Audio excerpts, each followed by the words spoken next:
Welcome to the Financial Rebellion Podcast. I'm your host, Todd Romer.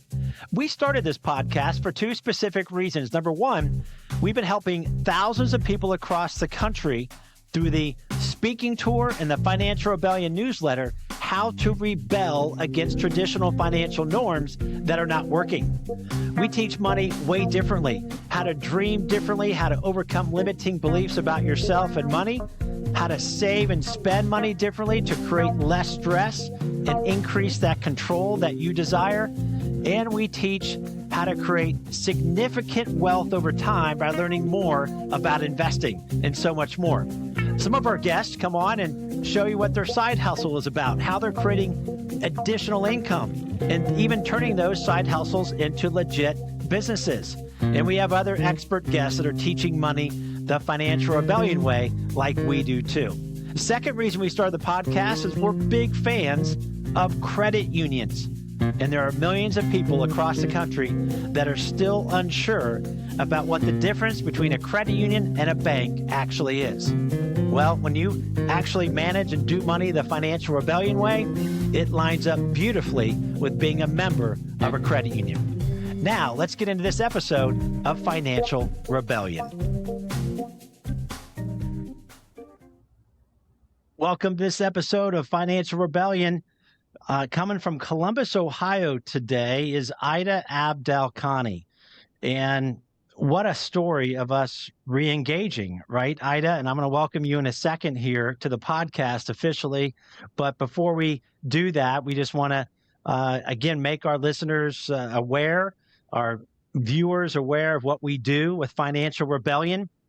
We are not just a podcast. We are a transformational platform that is helping literally thousands and thousands of 18 to 34-year-olds and older kind of rebel against traditional financial norms that are not working. We have a newsletter that goes out every week that's free at financial-rebellion.com. Encourage you to subscribe to that. And we're big fans of credit unions. Certainly in the Columbus, Ohio area, there's a lot of great credit unions, from Right Pac Credit Union, Kemba Financial, Telhio, and more. So fun to have Ida on, and I'm going to welcome you now to the podcast, Ida Abdalkhan. Thank you so much. It's such a pleasure to be here, especially given how we reconnected. It definitely feels like we were meant to sync up again. Isn't that the truth? And that story has to be shared. So maybe a month ago, my son was doing video for our social media and some other elements of Financial Rebellion. And we went to the campus of Ohio State and interviewed some students, undergrads there. And then we went off campus to Short North, which is just a mile or two away from campus, where there's more young professionals live, and et cetera. And my son was kind of the PR person for me. We wanted to just interview random people on the street about money, their money challenges, what they want to know more about, what's bugging them about where they're at financially. And my son went up to you and said, hey, would you be interested in speaking to, this is my dad, his name is Todd Romer. And he went, Todd Romer, I used to write for your magazine, Young Money. Yep. I mean, that was what crazy. Are the chances, right? What are the chances? What are the chances? Okay, so I am going to be learning from you. I know it because I went through your LinkedIn. I've done a little bit of research more from the time that, gosh, it's been well over 20 years since you were writing for the magazine Young Money that we had. And I want to start with, I always love to start with a couple of questions. And that is, please tell us, in your 20s, early 20s or mid 20s, what was your worst and then your best money move? Yeah, I mean, my worst one, I would say, was actually when I was about 18. So a little before my 20s. I invested in penny stocks. So, back then we're using the newspaper and, we're looking at some stocks that we can do. And I made bad investments, but I kind of had to do penny stocks at the time because I didn't have enough money to do blue chip anything. But I learned my lesson. It would be much better to have bought one share even of something more stable than to buy 100 or 1,000 shares or whatever it was back then, of something that really, didn't have any proof of concept to it. So that was definitely my worst money move. And for, at the time to lose money when you're 18, I mean, it feels pretty devastating because you don't have, well, at least for me, I didn't have a lot of Right. money at that Yeah. point. I was working at the public library making $4.25 an hour, after school. So my money Yeah. was limited, and I thought, hey, I hear people talking about stocks. Maybe I could um, make a little bit of extra money, but in fact, I lost it. The best move I made though was at 22, I bought my first home. I bought a condo. I had gotten a job. I graduated from Ohio State. And so, I knew with a steady job, I'd be able to pay the mortgage. And instead of renting, I decided to buy. And that was definitely one of the best financial moves I made at a young age. Do you have any roommates when you bought that house to kind of help pay for your mortgage? It was just yourself. That's still great. Yeah, yeah, it was a two-bedroom condo, it wasn't a large place. I did end up, for the summer having a friend that stayed with me while she was doing an internship and things like that, but no, I did not buy it with that in mind, right? That was not part of the financial model. I was able to buy that and sustain myself, with just myself. That's cool. And the friend that stayed with you during the summer, that was just kind of cool that you could help her, Yeah, perhaps, right? Just so absolutely. that's fun. That's fun. Okay. Ida, tell us about where'd you grow up?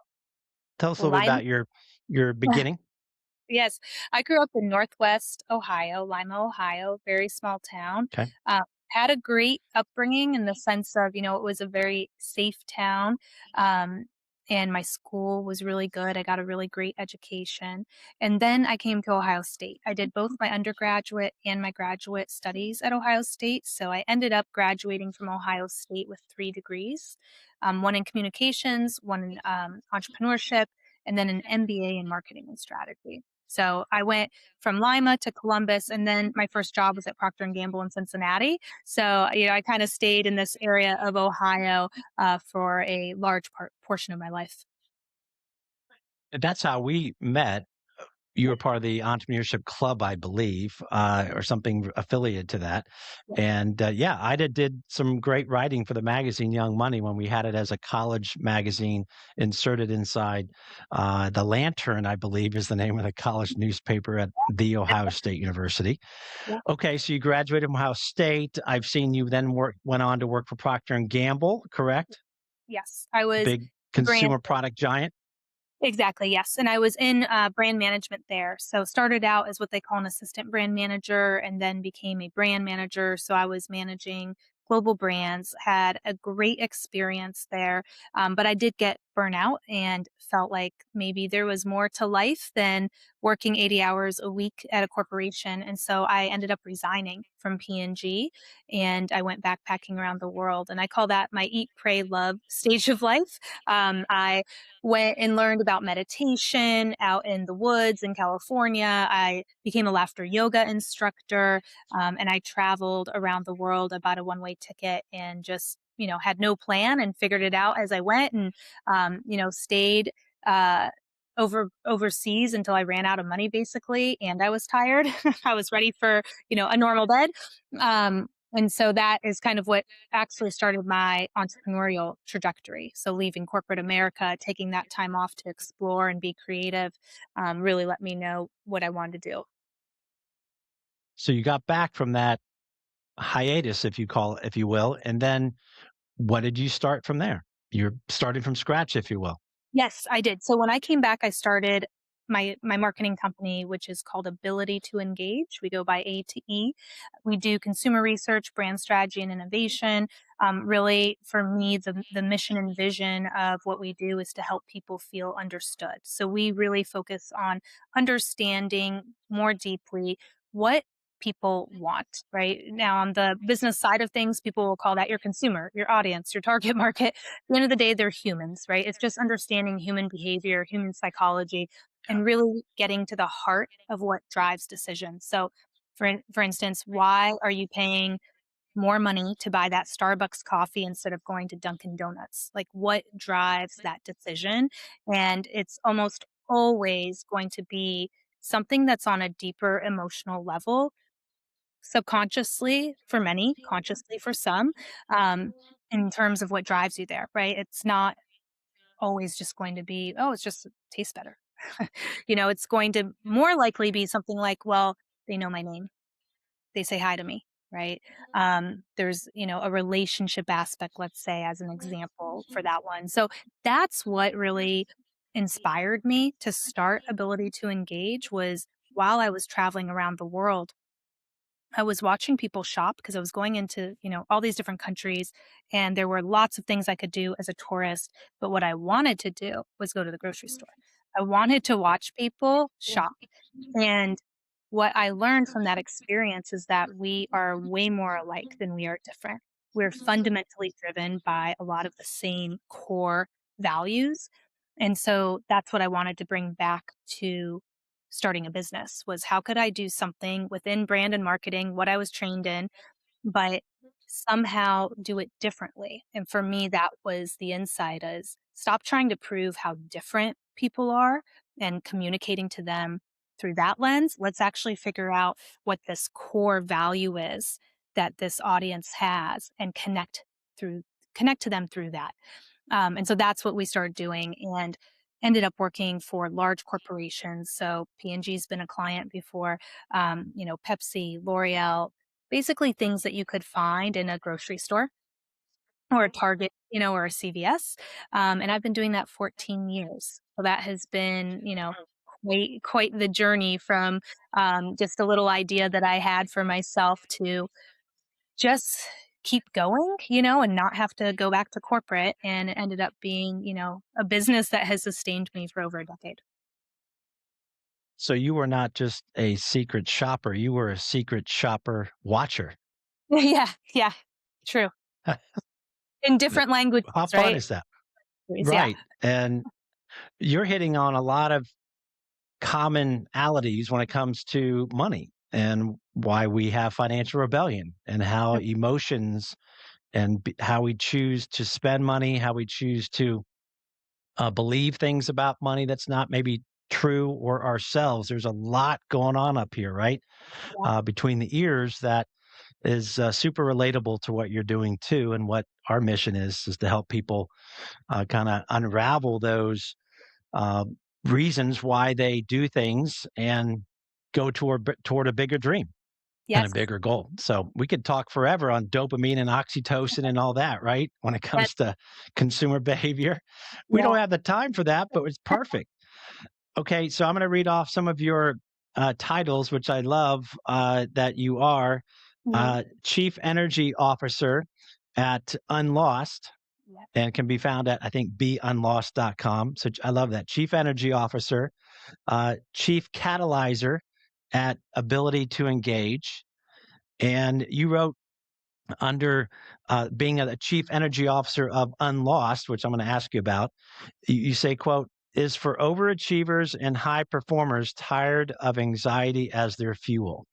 Mhm. So speak to those titles, chief energy officer, and tell us what you're doing for Be Unlost. Thank you so much for asking about that. This is a new venture for me. I just started just last month, actually. I've been working on it for longer, but yeah, officially launched the website beunlost.com last month. So after I started my business, had a series of things occur in my life, right? We're talking over a decade ago.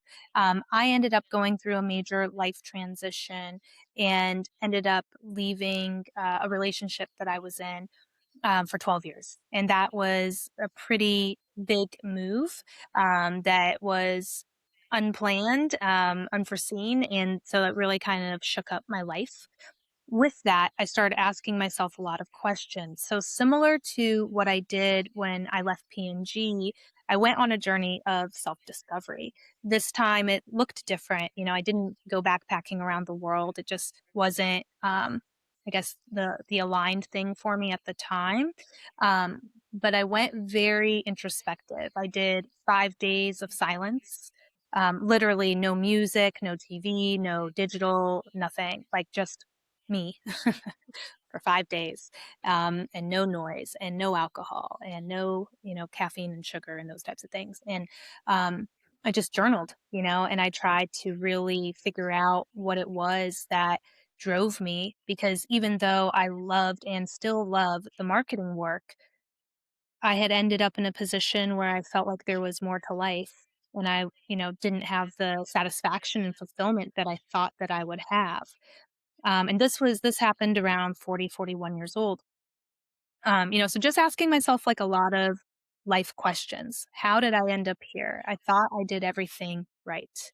I checked all the Yeah. boxes. I got the degree. I got the good job. Like I created a business. I'm successful at the business. Like how am I not happy?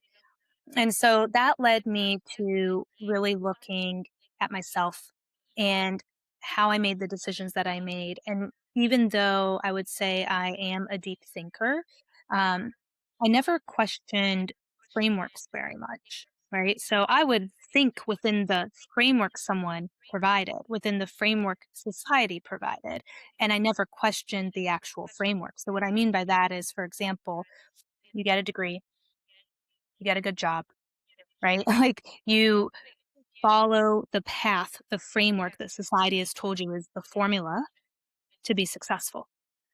And so what I found from that was, well, I followed the framework and I was successful, but I'm still not feeling content and satisfied. So what if the framework was wrong?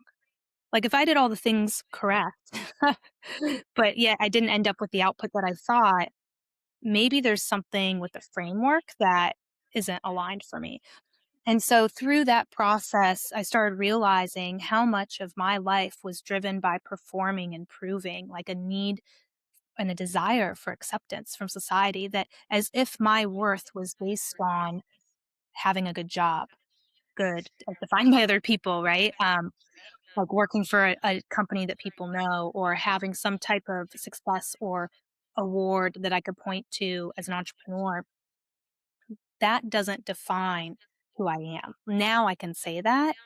And that's what led me to starting Unlost. I realized that my fuel, I was a high performer, I was an overachiever.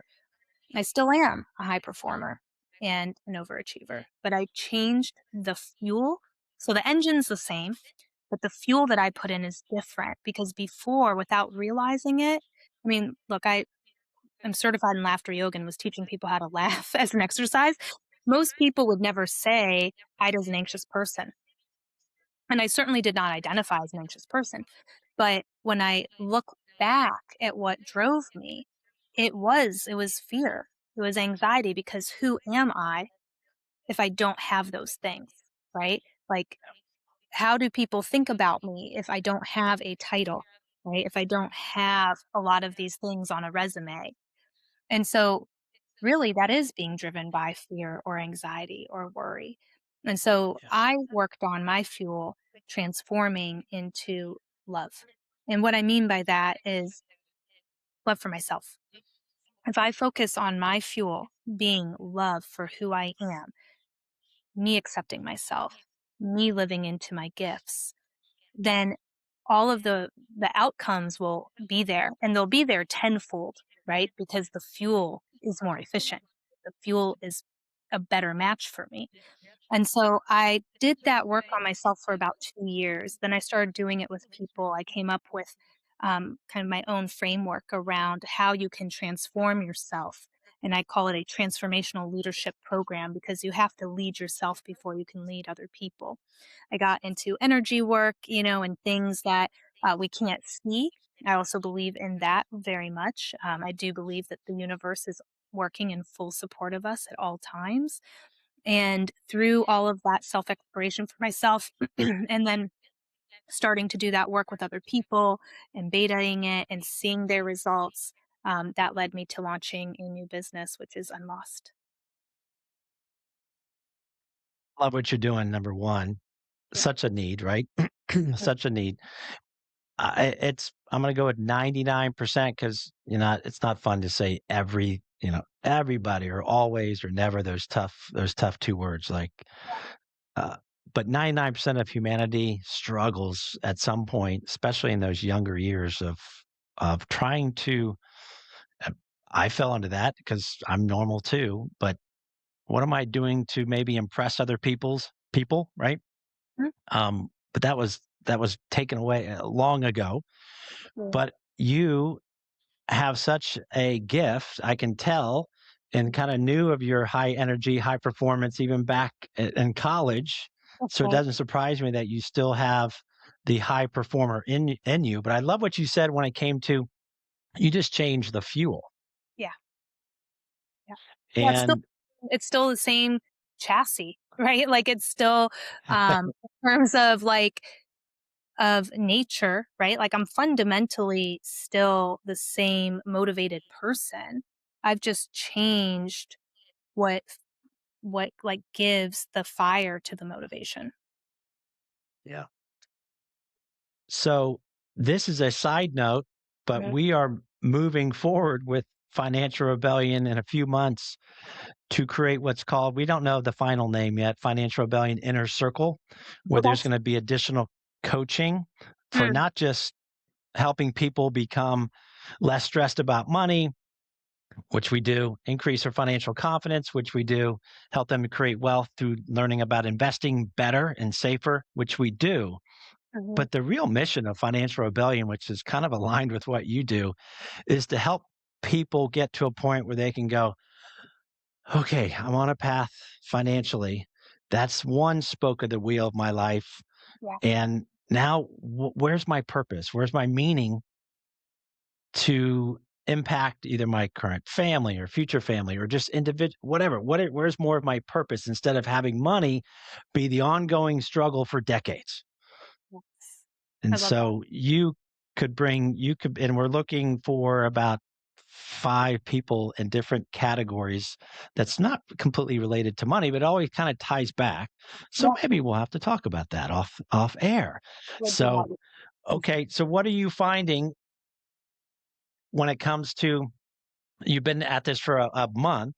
Yeah. Um, if 18 to 34-year-olds, what would you tell somebody literally, couple things that you can tell them now so that they don't maybe have they can say, "Wait a minute, I'm so glad this person on the podcast, I think her name was Ida, but she just hit something that I did not even know I was dealing with, or maybe it was subconscious." So is there one or two things you could help someone out listening right now, just on a I think quick note? yeah, I think there's 2 things. One, is that I would recommend that everyone ask themselves and differentiate between what are their gifts versus their capabilities. There is a difference, and I lived in my capabilities for a very long time. We all have competencies, right? And there's skills that we can learn. I mean, there's things that are more natural than others, right? Um, but really living into what we're gifted to do is an entirely different thing. Some people know that right away. Like I can say that about my dad. I mean, he's a teacher, he's a professor. He actually, just recently retired, but, taught for over 50 years. And he always knew that's what he wanted to do versus me. I've, kind of switched a little bit, evolved over time. It's always been business, but it's evolved. Um, so some people know their gifts early on in life, but many people, myself included, do not. We we focus on what we're competent at, and I was and am competent in brand and marketing. I could do that for the rest of my life if I wanted to, but that's not my gift. I think that my gift, which I've newly discovered, is being able to guide people to find the light within themselves. That's what I do through the transformation work. So I would say, first and foremost, is every person that's listening, if they don't know what their gift is today, to spend time on that first. That's foundational. And then the second thing I would say is that you're exactly where you're meant to be. I think a lot of times people give this advice that, oh, I wish I knew that when I was younger. Oh, I regret this. I would have changed that. And the way I look at things is that there's no way that you would evolve to the place that you're in this moment had it not been for those things. You take one ingredient out of the recipe, right? And the output is different. And so this idea of, oh, I wish I'd known that then and whatnot. I just think that that is an energy that brings us down and doesn't allow us to really live into all of our gifts. And so just remembering that you're exactly where you're meant to be in this moment. That is great commentary and guidance there. Everyone has gone back in the past and has had regret, and it's a matter of being aware. Am I going to stay in that regret? That's going to be sad. Right. Ida, you have such value that you're bringing people. I bet this is just giving you just goosebumps as you're helping people along the way, right? And of course, at Procter and Gamble, it is a consumer brand that requires a lot of effort from their employees, and that's great. And you learned a ton. And actually, you're basically probably learned entrepreneurship within Procter and Gamble and took that risk. Yeah. But you're it's got to make you feel good for what you're doing, right? It does. It really does. And for me, again, it just comes back to feeling like I'm actually living into what I was always meant to do. I just didn't know it at the time. Yeah. And it is a very centered feeling to feel like every day now I'm waking up and living into what I was always meant to do. So fun. Well, for another time, maybe we'll have you on again to talk about what was that laughing yoga instructor? Oh, What say laughter that yoga. again? Laughter yoga. Yeah, I Yeah, actually did. laughter yoga. Yeah, it's on if anybody wants to look at it. There's a TEDx on it that I did for Ohio State. So it's called Happier in 5 Minutes, and people can follow along and try out laughter yoga for themselves. Well, I bet it's about the amount of chemicals released when you laugh that is probably it's the healthiest thing probably around, right? Is Yeah. my quick guess. Yeah, I mean, the premise of laughter yoga is just simply that our bodies don't know the difference between fake and real laughter. And so inducing laughter as an exercise still is going to release all of the feel good hormones that you get from authentic laughter, right? If someone tells a joke or something just truly, makes you laugh, by doing exercises that make you laugh and kind of forcing the laughter, your body still gets the benefits. And so that's why it's laughter as an exercise. So when I'm laughing at someone who has a joke in a small circle of friends that's really not funny, and I have empathy, I do have a lot of empathy, Yeah, and mercy, I've been told. I will laugh because I feel bad. So, okay, that's helping me regardless then. it is. And it's helping other people because laughter is contagious. I'm sure you're not laughing alone Is usually. So. that is true, and we've all seen the, under one-year-old babies and, their high chair laughing on social media that literally can bring you the best day ever if you had the worst day ever. Yes, absolutely. A part of laughter yoga is what we call childlike play. It is exactly that. What you're talking about is children don't have the filter that adults do for laughter. We start putting on a societal lens of, oh, it's going to be judged. And is this a good joke or a bad joke? Or is this acceptable to laugh at? Right? All these things, whereas children don't have that yet. And so the world is just beautiful and joyful to them. And that's part of what laughter yoga tries to teach you is let's get back to that childlike play. Like forget about what people are telling you to laugh at or not laugh at. Just laugh. Just have fun. Love this. We'll have you on again because you've got a lot of value beyond 25 minutes here. I'm reminded of what you've said, or what a sales trainer said when I was about 25 years old. He said, "We're all just little kids in big bodies. That's Hmm. all we are." And he was like 55 when he was teaching sales training. And I'm like, he's right. We are. We're just little boys and little girls in big bodies. And to be able to have that ability to go back and be as unfiltered, if you will, is a beautiful trait. So, Yeah, agree. Ida, thank you for being on the Financial Rebellion podcast. I hope everyone has listened to this, has gotten some really good value. And Ida, where can I know you said at beunlost.com. Is there any other places people can find you? Yeah, Be Unlost, which is beunlost.com is the best way now. There's a contact form where you can reach out and then LinkedIn.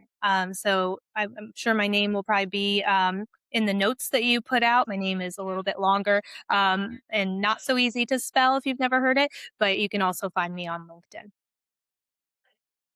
Well, it's Ida, Ida Abdalkhani, and just put Ida Abdalkhani. You know how Google works; Yeah. it'll figure it out, and then just put Ohio State, and she'll show up. So, again, thank you for being on the podcast, Ida. And again, this is our episode of Financial Rebellion. That we're not just only here to teach money, which we do a lot, but to have more of a fuller life, more richer life, if you will. And the rich is not meaning money. And Ida, you brought it today for that. So thanks so much.